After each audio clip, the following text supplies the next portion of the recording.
Good evening, everybody. We have a tornado emergency for Bryan College Station. I repeat, a tornado emergency for Bryan College Station.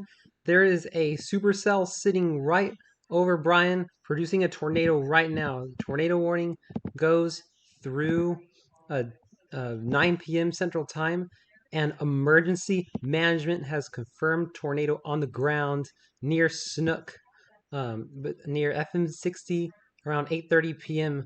Central Time, and the tornado is on the ground, headed right for College Station, highly populated areas.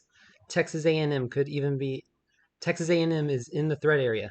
So if you're in these areas, get into an interior or basement immediately.